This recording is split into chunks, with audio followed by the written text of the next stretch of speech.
2 of Big Ten football is now complete. This is a weekly review here at the Scarlet Faithful podcast. I'm Aaron Brightman. We'll go through all the results of the Big Ten through week 2, as well as look at what's ahead for week 3. Obviously, for Rutgers, a 49-17 win against Akron. I had a rapid reaction on Saturday night, as well as Greg Schiano's press conference. Did also a highlight reel of all the 7 touchdowns that Rutgers scored.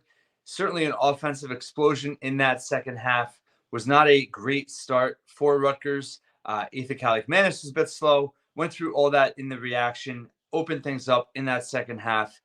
It was just an 11-point game early in that third quarter, and Rutgers ran away with it figuratively and literally. Now heading into a bye week, 2-0. Analytically, they're up there. Pro Football Focus has them really high, and they graded out really well. I don't read too much into that, and I'm going to have another episode coming out Monday talking about some bigger thoughts about this team now entering the bye ahead of week 4 at Virginia Tech. Obviously, a huge game for this team. But I think the most important thing is they've taken care of business. They've shown some really encouraging signs. We have some concerns. But overall, if you look at the results across college football, and you can even look across the Big Ten on Saturday, there's a lot of teams that stumbled, a lot of bigger programs that stumbled in games that they were heavy favorites. Notre Dame, most notably, at home, top 5 team, losing to Northern Illinois, another MAC team. You also had Bowling Green, another MAC team, go into Happy Valley, which we'll get into, and give them all they could handle. So all things being equal, with all the players and availability report, with some of the new question marks on this team entering this season, Rutgers scores 40-plus points for the first time in consecutive games to start a season in program history. So here we are, 2-0. Let's move on and get through the Big Ten. As I said, I'll have a separate episode talking about Rutgers heading into the bye week, coming out on Monday. In terms of the Big Ten, 2 games on Friday night. Western Illinois was at Indiana. Indiana stomped them 77-3. They're an FCS team, former team of Nassim Brantley. And overall, not much to talk about there, but a huge game coming up for the Hoosiers, which we'll talk about in a bit. And then one of 5 P4 matchups for the league happened on Friday night. Northwestern Duke, a kind of an annual game at this point. And new stadium on the water for Northwestern. There was a storm. Duke wins it in double overtime, 26-20. Tough loss for the Wildcats. They really needed that win, I think, to build on last season. Not that they can't make a bowl once again, but I thought that was a game they should have won on paper, just in terms of being home and who they have back. So tough loss for them. In terms of those 5 P4 matchups, the Big Ten went 2-3. Nebraska we'll go into Saturday now. Nebraska beat Colorado handedly, held a 28-0 lead, won 28-10. Dylan Raiola looks like the real deal. Nebraska looks like the real deal. Colorado posed no problem. Shedeur Sanders had a relatively good game. Travis Hunter's arguably the best wide receiver in college football. But overall, Colorado did not give Nebraska a game at all. Rutgers goes there the first weekend of October. Huge game looming. Both teams potentially could be undefeated, which would be just a huge platform for Rutgers if they could get there in that state, and Nebraska is as well. So something to look for, but a huge impressive win for Nebraska. And then you also had Illinois, who knocked off Kansas. They trailed twice. They ended up winning that game on a last second. Well, no, they were trailing into the fourth quarter, down 17-13. And then they had a touchdown run early fourth, and then kicked a field goal for insurance purposes late to win 23-17. You got to give it to Brett Bielema and that team, just in terms of their bounce back after a disappointing last year. Beat a ranked Kansas team, obviously at home, good turnout there. But Luke Altmaier, he's consistent. He was over 60% accuracy, about 200 yards, nothing flashy, but they got 3 picks on the other side. Their defense in Illinois, we know, is similar to Rutgers in terms of how they want to win, run you to death, and beat you with defense. So Illinois, another team to watch for, coming to Piscataway late in the season. That's a huge win for them and a big win for the league. In terms of the other matchups that the Big Ten lost, most notably, Michigan really just getting demolished by Texas at home. Quarterback problems, offensive problems. Michigan looks like a team that's not really a top 3 team in the Big Ten or a playoff contender at this point. It's still early, but that was a huge loss for them. Texas looks really good, but they were non-competitive in that game, and that's certainly a red flag, especially when you play in the Big House.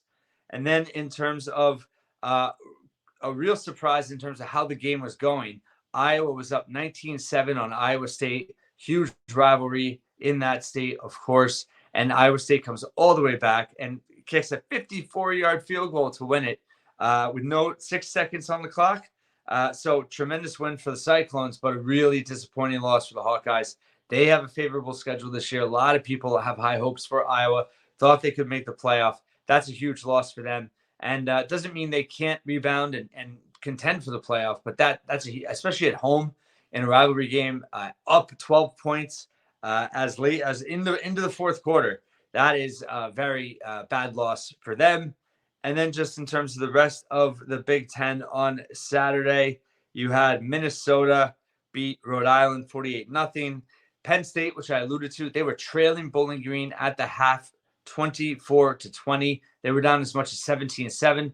They took care of business in that second half. Nick Singleton, on the ground, over 100 yards once again. But overall, I mean, Bowling Green hung with them. It was 34-27 final score. Penn State, a lot of playoff hopes for them. Obviously, with their fan base, James Franklin, expanded playoff. They expect to make the playoff. So, listen, I have a lot of respect for the MAC. The MAC is no joke. So I don't think it's a red flag per se, but that was certainly a closer game than most people expected. Credit to Penn State for pulling it out. Washington beat Eastern Michigan, another MAC team, 30-9. You had, I think, a surprise for me, Maryland losing at home on a last-second field goal to Michigan State, 27-24. I did not think Michigan State looked very good the week before against Florida Atlantic at home, winning by 1 score. And they were down in this game 24-17 in the fourth quarter, early in the fourth quarter. And then with 4 minutes to go, Nick Marsh, 77-yard pass from Chili's, their quarterback, to get back into the game and tie it. And then Jonathan Kim with a 37-yard field goal with 1 second to play. Bad loss for the Terps. I've mentioned before the season, I feel like this could be a year that the wheels fall off for Maryland and Mike Loxley without Tagliavola. So we'll see. But that is something to watch for as Rutgers plays both teams in November. And that was the first Big Ten matchup of the season. And a little bit of a surprise. Jonathan Smith's a really good coach. Michigan State could be ahead of schedule. I think it could be a long year for them too, though, just in terms of all those new players adjusting to a new system. But that's obviously a big win for him and for that program. And I think, there were 8-point dogs going in. So that was a big win for them. And then you have Wisconsin struggling again at home. They beat Western Michigan the week before by 2 touchdowns. It was a 1-score touchdown in the fourth quarter against South Dakota. FCS South Dakota, they win 27-13. They have a huge game coming up in week 3. We'll get to in a minute. And then Ohio State steamrolled Western Michigan, another MAC team, 56-0. And then almost a huge stunner that turned out to be a win for Oregon. They were trailing against Boise State. They ended up winning 37-34, but they trailed in the fourth quarter. They were down 34-27 with 10 minutes to play. They immediately got it back on a kickoff return to tie it up and then kicked a field goal with no time left, 25 yards to avoid overtime and beat Boise State, who's a good team. But they got all they can handle in that game. They were down 20-14 at the half. So Oregon, huge hopes for them. Very well could be the best team in the Big Ten, aside from Ohio State, and have playoff hopes for sure. So they avoided a disaster there at home. And then lastly, you had USC beat Utah State 48-0. UCLA and Purdue were on bye weeks. Moving on to week 3, a lot of big matchups in the conference. Bye week teams, you have USC, you have Ohio State, you have Penn State, and Rutgers. So the 4 best teams in the Big Ten get week 3 off. You see what I did there? And don't, write me angry emails. Obviously, Rutgers has a lot to prove still, but just the same, let's look at it that way for at least a night. So in terms of the buys, you have four teams off, 14 teams in action. You have 1 league game on Saturday, the 14th, and that matchup is Indiana at UCLA in Pasadena at 7:30 Eastern time. That should be an interesting game because UCLA, neither team has a lot of expectations with first-year coach Curt Cignetti at Indiana and Deshaun Foster at UCLA. They're from LA, by the way. If you ever saw his opening press conference, even though they play in Pasadena, I move on. But that is an interesting league game for two teams kind of expected to finish near the bottom. I kind of like Indiana in that game, but we'll see. And then there's five other I'm going to call them five other P4 matchups. Two rivalry games that I love that the Pac-12 teams kept this together going into the Big Ten, where you have Oregon playing Oregon State in Corvallis. Huge game for them. Typically, they call that the Civil War. That usually happens Thanksgiving weekend, but they're scheduling it earlier in the season to keep it going now that they're no longer conference mates. And then also Washington State at Washington in Seattle, 3:30 as well. No, right now Washington State and Oregon State are considered P4 teams because they don't have a league outside of now the Pac-12 being defunct or whatever it's counted as anymore. But still, I mean, they're recruited as P4 teams. They played as P4 teams forever. I count them as P4 teams in regards to these matchups and their rivalry games. So huge for Washington and Oregon, especially Oregon having to bounce back after a near loss. Washington took care of business, but Oregon going on the road to a hostile environment. So that'll be an interesting game to watch. So those are two. And then you also have, in terms of P4 matchups, Maryland at Virginia. That is a big Big Ten ACC matchup. Maryland looking to bounce back against Virginia. You have Notre Dame coming to West Lafayette against Purdue. Notre Dame losing to Northern Illinois. So Purdue coming off a bye. That will be interesting. That's a huge opportunity for the Boilermakers to catch the Irish down. Could work the opposite way. Irish looking for blood. But that's a huge opportunity for the league and for Purdue. And then most notably, did I get all other four? I think I did. Yes. Most notably, Wisconsin hosting Alabama.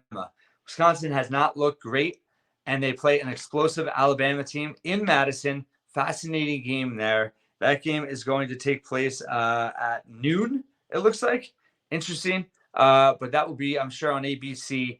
Huge opportunity for Wisconsin, huge opportunity for the league. Anytime you can beat a top SEC team is a win for the Big Ten. The entire league should celebrate that in terms of all the fan bases. So hopefully Wisconsin can hang in that game. They look beatable at this point in regard to a Rutgers perspective when they come to Piscataway the second week of October. But if they can put it together and give Alabama a tough game and even beat them in Madison, always a tough place to play, the dynamic changes quite a bit. And I think that's the biggest overview for me. We're through two games from most teams. A couple teams had a bye, but we still don't really know what these teams are about until they start playing some higher profile teams once Big Ten action gets going. So I'm trying to stay level in terms of reactions, overreactions, underreactions, outlook, projections. It's still wide open. And certainly there's been some encouraging signs in terms of Rutgers, in terms of their competition and how maybe the schedule is looking like it's playing out compared to what we thought initially. So that's positive. But again, a lot of questions about Rutgers still as well. One note, next opponent, Virginia Tech. They did get their first win of the season at home against Marshall, 31-14. Pretty much an easy game for them. It wasn't a blowout by any means, but never really in doubt in terms of that game. Solid win for them. They play at ODU, Old Dominion, next week before hosting Rutgers in 2 weeks. We'll find out on Monday, I believe, in terms of the kickoff time.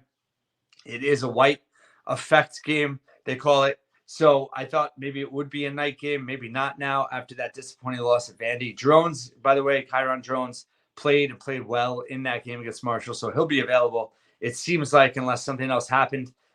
So that's a huge opportunity for Rutgers. We'll get into it on the next podcast and throughout the bye week on multiple podcasts. But in terms of where Rutgers is at, the Big Ten certainly looks, I would say, more wide open than it did going into the season. And Rutgers took care of business. So that's where we're at. Overall, college football, it's fun. It's exciting. There's going to be a lot of good games to watch for the bye week for Rutgers. Hope you enjoyed this fall season that's kind of kicked off with some good weather so far. And thank you so much for listening and watching once again here at the Scarlet Faithful podcast.